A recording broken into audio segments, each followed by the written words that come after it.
Congratulations!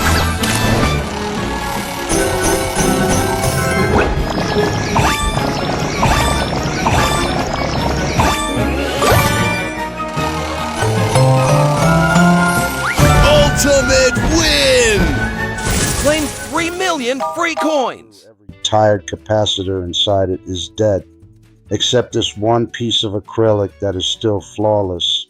Tonight, that forgotten piece becomes the heart of a real workshop machine, a disc sander that will quietly, faithfully smooth wood long after both it and I are gone. We're not building this because I can't afford a factory-made sander. We're building it because only when you take trash in your hands, cut it, weld it, balance it, and finally hear it roar to life, do you truly understand what a tool actually is. A tool is not a product. A tool is a conversation between you, the material, and time itself. Tonight, the conversation partners are a 750-watt motor that somehow survived 3 completely burnt-out ventilation systems, random pieces of rusty square tube that have been leaning against a wall for years, and this thick, honest piece of acrylic that outlived its original purpose by 2 decades. 3 orphans, 1 new life. Let's begin. Disassembling an old monitor always feels like performing an autopsy on a small slice of history. You remove screw after screw, the plastic creaks and sighs like it's reluctant to give up its secrets, and finally you lift away the shroud. And there it is, 8 millimeters of perfectly clear acrylic, untouched by scratches, untouched by sunlight for 20 years. I run my finger across the surface and it's cold, almost icy, but completely brutally honest. This material never pretended to be anything it wasn't. It just waited. Cutting a perfect 250 millimeter circle without a CNC or a laser is an act of pure trust. Trust in the blade not to wander. Trust in your hands not to shake. Trust in the acrylic not to crack under pressure. You draw the circle the old school way, find the center with a compass and a steady pulse, and then you guide the blade slowly, breathing with the machine. When the disc finally drops free, it lands on the bench with a soft, satisfying thud, the exact sound something makes when it is born for the second time. Down on the floor waits the motor. It looks tired, covered in dust and old grease, but when I cleaned the bearings last week, it spun as smoothly as the day it left the factory. 750 watts, 2800 RPM, raw, uncomplicated power. Enough to turn impatience into dust in seconds. I build the frame from 20 by 20 square tube that has been rusting peacefully behind the garage since who knows when. I cut, I weld, I grind, I paint everything matte black so the machine almost disappears into the shadows and only the spinning disc remains the star of the show. Every extra gram, every unnecessary bracket I leave out. The secret to any good homemade tool is ruthless minimalism. Include nothing that doesn't have a reason to exist. Less is never lazy when it's honest. The work table is made from another piece of acrylic. Thinner this time, almost delicate, but still strong enough to take real punishment. I cut a precise slot so the disc can rise through it like the moon through clouds. Then I add the angle adjustment, a couple of slotted brackets, a wing nut, and suddenly it tilts smoothly from 0 to 50 degrees. Nothing here is over-engineered.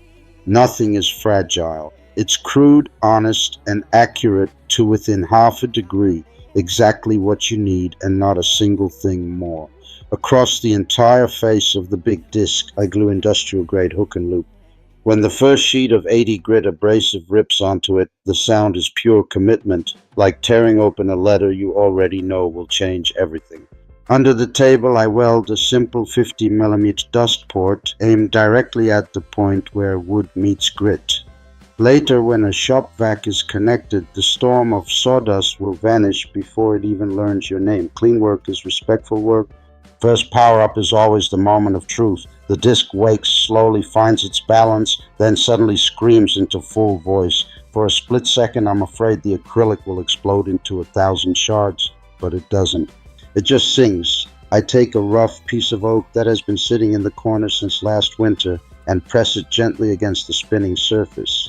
Centuries of growth, storms, sun, and wind disappear in warm golden snow that gets sucked away instantly.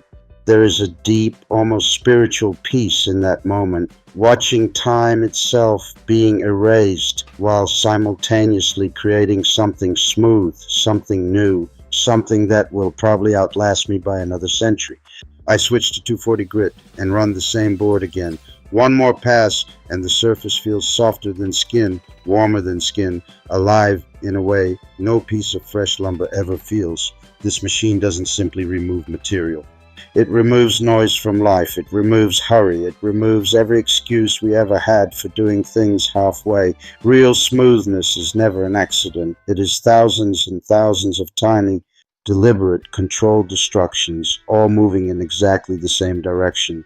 Every tool we build with our own hands carries a piece of our soul embedded in the welds, in the slight wobbles we manage to eliminate, in the small asymmetries only we will ever notice.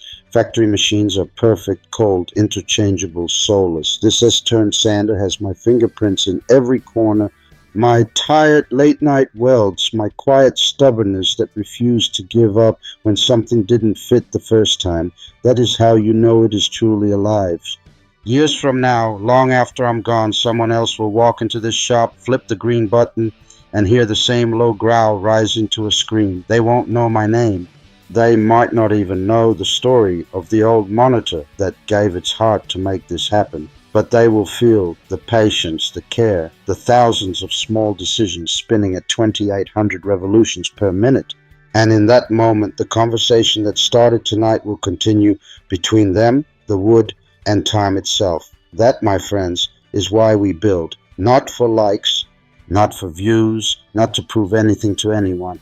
We build because turning trash into thunder is the quietest way I know to say thank you to the world for still letting us be part of it. Thank you for spending these minutes with me while something useless became something eternal.